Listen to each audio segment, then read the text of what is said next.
ছেলে ঘুম থেকে ওঠার আগেই কিন্তু আজ ওর পাপা অফিস চলে গেল। ছেলে যদি ওর পাপাকে অফিস যেতে দেখে তাহলে কিন্তু কান্না করে না, বুঝতে পারে যে হ্যাঁ যাচ্ছে বাইরে কোথাও। কিন্তু ঘুম থেকে উঠে যদি পাপাকে না দেখতে পায় হয়তো বলে বোঝাতে পারবে না, কিন্তু এ ঘরে ও ঘরে কিচেনে সব জায়গায় একবার করেও কিন্তু খুঁজে নেবে।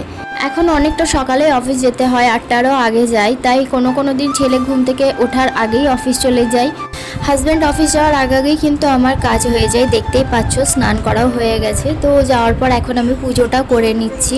এখানে পুজোর জন্য কোনো ফুলই সেরকম পাওয়া যায় না, যেটুকু দেখতে পেলে ওটা আমার কোয়ার্টারের পিছন সাইডে রয়েছে। তো এতটাই পরিমাণে রোদ গরম হচ্ছে, এই ফুলগুলো আর ভালোভাবে হচ্ছে না। আর কাছাকাছি সেরকম কোনো ফুল গাছও নেই যে একটু পুজোয় ঠাকুরকে দিতে পারবো।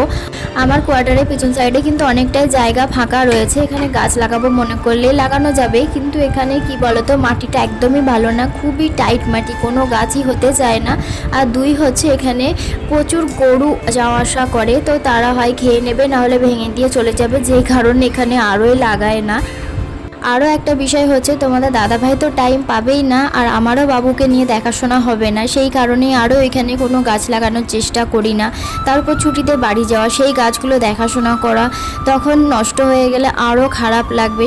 দেখতে পেলে আমি খাচ্ছিলাম চাল কুমড়োর মোরব্বা, তো এই জিনিসটা আমার খুবই ভালো লাগে, কেন জানি না, আমার এটা খুব পছন্দের একটা জিনিস। এর মধ্যে অনেকটাই মিষ্টি থাকে, চিনি থাকে জানি, তবু এটা আমার খুব পছন্দ। এমনিতেই আমি মিষ্টি প্রেমী মানুষ, আমার মিষ্টি খাবারই বেশি ভালো লাগে। রান্না করার আগে একেবারে অনেকটা পরিমাণে পাঁপড় আমি ভেজে রেখে দিলাম, যাতে বাবুকে আমি দিতে পারি, ওর খেলা করার সময় খাবে, খেলা করবে, সেই জন্য। বাইরে চিপস কুরকুরেটা না দেওয়ারই চেষ্টা করি, তার জন্য ঘরে পাঁপড় ভেজে রেখে দিই। বাইরে কোথাও গেলেও একটু টিফিন বক্সে করে পাঁপড়ে নিয়ে যাই, চিপস কুরকুরেটা খুব এমার্জেন্সি বা ভুলে গেলাম নিয়ে যেতে, তখনই মাত্র দেওয়া হয়।